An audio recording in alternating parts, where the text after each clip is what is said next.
कम से कम भी साध्वी के पास 30-40 लाख रुपए आए हुए होंगे। तो इस चीज को देख के गांव वालों ने एक फैसला लिया कि भंडारा साध्वी लगाएगी, क्योंकि इसके पास इतना पैसा आ गया है कि साधुओं को तो पैसे की जरूरत नहीं होती। कहते हैं कि साधु भूखा भाव का, ना धन का भूखा हो, और जय धन का भूखा फिर साधुए ना हो। अगर जो धन का भूखा गया नहीं, उसका साधु पड़ा मांगता है कुछ नहीं। इसने तो अपना पूरा ट्रंक रख रखा था वहां, वो पूरा भर के ले गया उस दिन भंडारा वाला दिन है। अगर इसके पास पैसा ही नहीं आता था तो उसके लोग लगा के और वो ट्रंक भर के क्या जरूरत थी। अगर इसके पास कम पैसा था तो वहां गांव के सामने इसको वो ट्रंक को खोल के क्यों नहीं दिखाया कि मेरे पास तो इतने पैसे आए हैं, जबकि मैंने कहा कि इस ट्रंक को खोल लो। साध्वी जवाब देगी, ये हमने क्या पता उसके अंदर 20 लाख थे, 25 लाख थे या 5 लाख थे। एक गांव।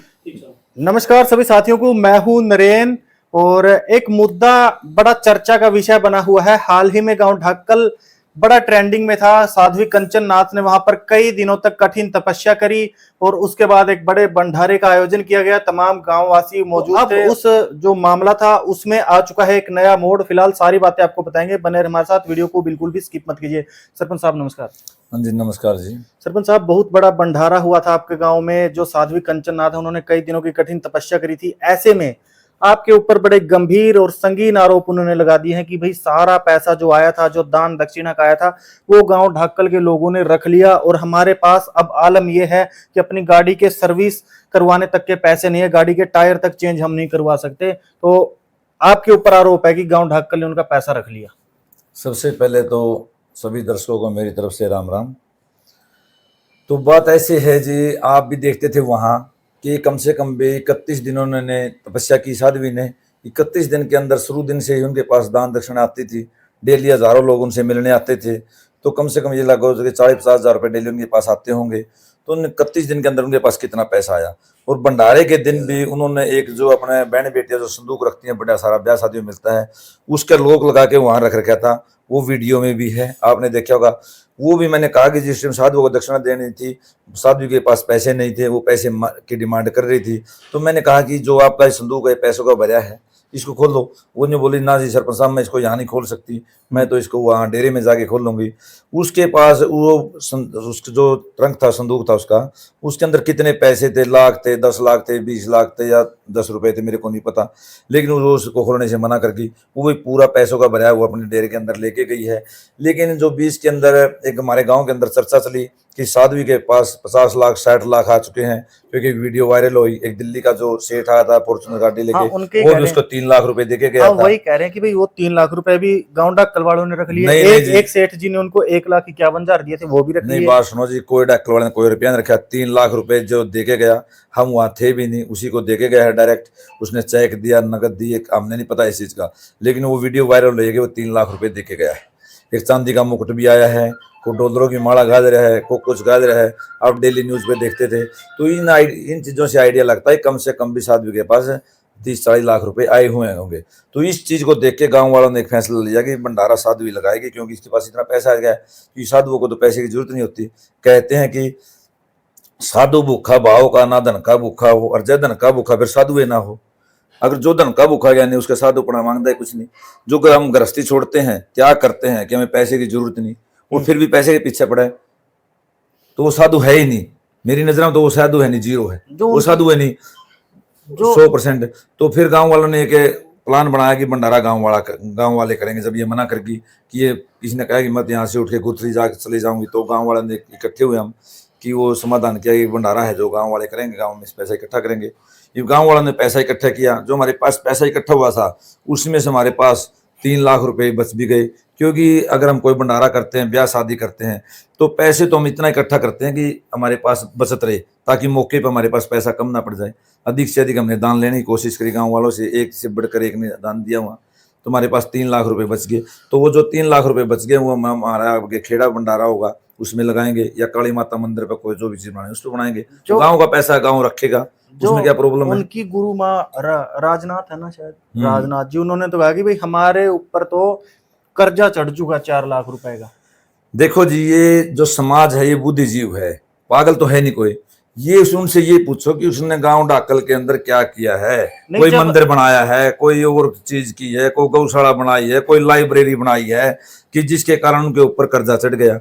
ये तो बेबुनियाद बातें हैं। कर्जा चढ़ने वाली तो नहीं। कैसे चढ़ गया उनके ऊपर कर्जा, उनसे ये साबित करो उनके ऊपर कर्जा कैसे चढ़ गया। जो पैसे आ रहे थे वो कहाँ गए, कर्जा कैसे चढ़ा उनके ऊपर। और एक मिनट, और जो उनके गुरुजी बोल रहे, एक मिनट, जो उनके गुरुजी बोल रहे थे ये आसमान के अंदर में डाला था कि गांव डाकल ने पूरा सहयोग किया, और गांव डाकल ने हमारा पूरा बड़ा सहयोग किया।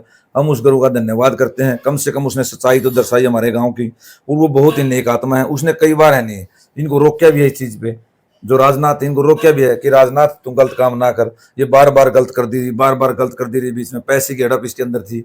जो हमारे यहाँ तपस्या कर रही थी कंचननाथ, ये बहुत ही अच्छी लड़की थी, क्योंकि ये अभी 18-20 साल की उम्र थी। इस उम्र के अंदर लोभ लालच कुछ नहीं होता। अगर ये इसी उस पे रही तो आगे आने वाले भविष्य में ये बहुत बड़ी संत बनेगी, बहुत बड़ी महात्मा बनेगी, बहुत बड़ी साध्वी बनेगी। मेरा तो यही प्रार्थना है। तो एक ये कहा गया कि भाई जब भंडारे में लोग आ रहे थे, आप लोगों ने गांव ढाकल के युवकों को बिठा रखा था कि गांव के लिए पर्ची कटाएं। साध्वी को जो डोनेशन है वो भी इससे गांव ढाकल को मिला है। जो बात सुनो, जो हमारे पर्ची काटने वाले बैठे थे, हाँ, वो गांव वो ढाकल सिर्फ के बात थे। सुनो, जो गांव डाकल से लोग आते थे वो भंडारे के अंदर दान देते थे, तो वही थे। इसने तो अपना पूरा ट्रंक रख रखा था वहां, वो पूरा भर के ले गया उस दिन भंडारा वाला दिन है। अगर इसके पास पैसा ही नहीं आता था तो उसके लोग लगा के और वो ट्रंक भर के क्या जरूरत थी। अगर इसके पास कम पैसा था तो वहां गांव के सामने इसको वो ट्रंक को खोल के क्यों नहीं दिखाया कि मेरे पास तो इतने पैसे आए हैं, जबकि मैंने कहा कि इस ट्रंक को खोल लो। साध्वी जवाब देगी, ये हमने क्या पता उसके अंदर 20 लाख थे, 25 लाख थे या 5 लाख थे। एक गांव की छवि पर क्या असर पड़ता है सर? पहले तो पूरा ट्रेंडिंग में था भक्ति को लेकर, लेकिन अब पैसों के लिए लड़ाई लड़ना, तो कहीं ना कहीं गांव की छवि खराब हो रही है। देखो जी, हमारा गांव है नहीं साधु संतों का आदर सत्कार करता है और करता रहेगा। तो ये साधुवी की बात है कि वो किस व्यू से देखती है। अगर वो आज हमारे गांव को बदनाम करती है तो इसकी मैं मानता हूं कि जो आगे और गांव हैं उनके अंदर से भी नो एंट्री हो जाएगी, क्योंकि उनके समाज के अंदर ये जाएगा कि अगर ये कल डाकल गांव ने इतना इसका मान सम्मान किया, ये बहाना कम से कम भी 10-15 साल से बैठी है, आज लग वायरल नहीं हुई, और गांव डाकल एक इतना बढ़िया गांव है जिसके अंदर आने के बाद इसका है नहीं पूरे समाज में डंका बजा, और उसी गांव को ये बदनाम कर रही है, तो क्या और कोई गांव इसको एंट्री करने देगा? क्या और कोई गांव इसको बढ़ने देगा? नहीं, बिल्कुल भी नहीं। आगे आने वाले टाइम में है नहीं इसने अपना भविष्य खराब कर लिया, ये बात कह के। विनाश काले विपरीत बुद्धि। सर एक लास्ट मैसेज दे दीजिए। तमाम र्यूमर्स आपको लेकर फैल चुके हैं, तमाम हल्के के लोग ऐसे में आपकी तरफ देख रहे हैं कि भाई आपने तो बोल दिया कि भाई ट्रक भर के ले गई थी, कितने पैसे उस ट्रक में थे, कब लेकर गई, क्या कोई वो बता पाएंगे? ये उसी दिन भंडारे वाले दिन जी, जो पहले इसके पास पैसा आता था वो डेली बैग भर के लेके जाती थी। शाम को अगर भंडारे के अंदर कोई भी चीनी का कट्टा दे गया या घी का पीपा दे गया, उसको भी साथ लेके जाती थी। गांव वालों ने मेरे को कहा, सरपंच साहब इनको रोको, जो ये चीनी का कट्टा आया है या घी का पीपा या भंडारे में आया है। लेकिन मैंने फिर भी गांव वालों को समझाया कि नहीं, ऐसी कोई बात नहीं है, क्योंकि वहां भी इनका आश्रम है, वहां भी ये भंडारा करेगी और क्या करेगी। जो यहाँ भंडारा करना है ये हमने करना है, हम अपने आप खरीद के लेंगे। जो भंडारे के अंदर घी चीनी आई इसके नाम से कोई बाहर का दे गया, हमने कोई यूज नहीं किया। हमने सिर्फ जो हमारे गांव का था वही पैसा यूज किया है, और जो भंडारे के दिन था उसी दिन वो ट्रंक भर के ले गई थी। अगर वो ट्रंक हमारे गांव के सामने खोल के दिखा देती तो हमें ये तो मालूम हो जाता कि इसके अंदर 2 लाख थे, 5 लाख थे। इसने कहने पे भी नहीं खोला। अच्छा। तो इसके मतलब इसके अंदर ये था कि क्या होता है 20 लाख हो, 25 लाख हो। मैं नहीं मानता उसके अंदर 10 लाख थे या 5 लाख थे या 2 लाख थे या 10 लाख थे या 10,000 थे।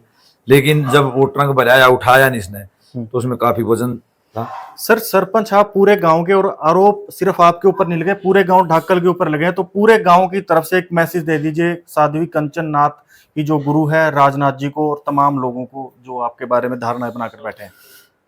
देखो जी, जो इस तरह के साधु संत होते हैं वो जो साधु समाज होता है वो उसको बदनाम करते हैं। आप इनको है नहीं, जो साधु समाज है उससे बाहर निकालिए, क्योंकि ये आपको भी बदनाम कर रही है और हमारे गांव को बदनाम कर रही है।